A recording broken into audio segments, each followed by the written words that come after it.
Yo, what's up, guys? This is D Brown with Trackheads. I'd like to welcome you to another episode of Trackheads. So, I just got finished watching the 2024 Paris Olympics for the 4x4 prelims / semifinals. Basically, the 4x4 before the real 4x4, which is the finals. We saw the USA struggle, right? We saw them struggle a little bit. I was not very pleased with the first leg from Quincy Wilson. I know everyone's been pushing for him to run. Like God, man, this guy's super talented. He ran 44 so many times throughout the year. Qualified in May. Has just been really, really killing it. It's been really like a treat to see him run. But 47.3 is not what we're looking for. 47.3 is not what we want. And unfortunately, that's what he gave us. And I'm not sure if he's dealt with injury. The rumor is he had a hamstring strain while he was in Paris, which is unfortunate. But 47.3, they were lucky to even qualify. I mean, it took a really strong leg from Vernon Norwood. He went 43 and some change, which I've been waiting for him to go 43 for a couple years. So quality running from him. He's really showing, like, man, he's been doing the prelim for the mixed 4x4, the final for the mixed 4x4, the prelim for the 4x4. He's probably going to be running the final. I mean, he's running more 400s than if he was running the open 400. It's really interesting. But I'm glad to see him really get those duties in, because he's really consistent. He's been running 44 lows and 44 mids for the first leg of the 4x4 this whole competition. So it's really interesting to see.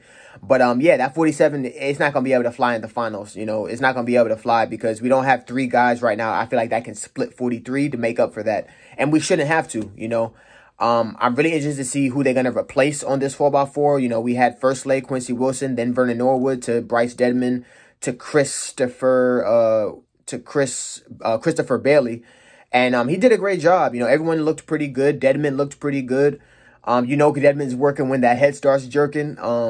Then you also saw Christopher Bailey. He looked pretty good. He took it out smooth. And then you saw him kind of kick a little bit to put himself in a really good position. And thankfully, he was strong enough to be able to put us there. So, again, this is not a gamble that we're going to be able to take. Rai Benjamin just finished his 400-meter hurdles. I'm not sure what's up with Quincy Hall after he won that 43.4. I'm not sure if it shocked his body, if he's able to run any more 400s for right now. Michael Norman, I think, is done. But honestly, having Michael Norman's run a 45 or a 46 would have been better than Quincy Wilson. Granted, like I said, I don't want to be too hard on him. He is a 16-year-old. He's doing way more at 16 than I was in terms of track and field. So you can't be mad at it. But in terms of just pure numbers, logistics, getting the job done, especially since they didn't get the job done in this 4x1, which I feel like they were focused on the wrong thing, right? They were so worried about Quincy Wilson's appearance on the 4x4 that they didn't handle business in that 4x1.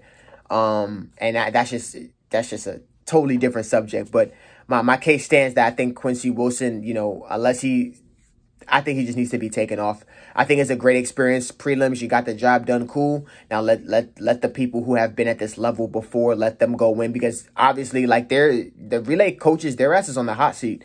The job here today was to at least medal at the very least, and a DQ would have been the worst possible scenario. So I don't think they're gonna be too flexible in terms of letting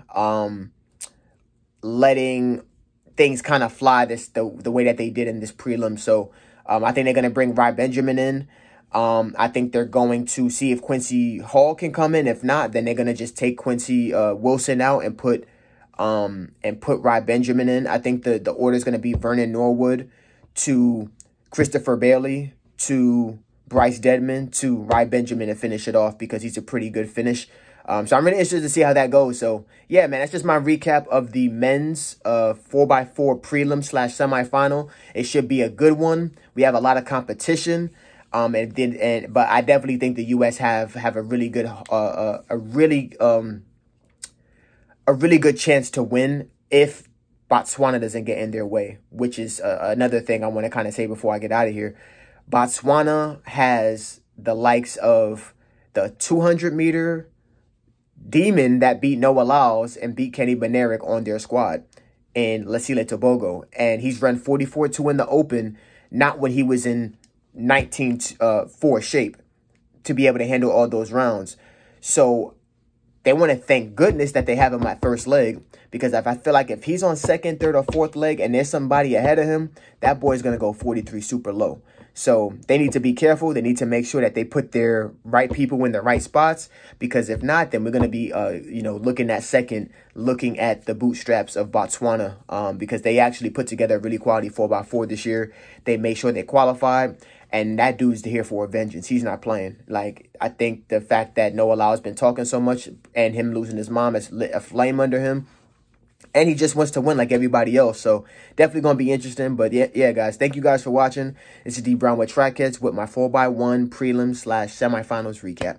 Peace.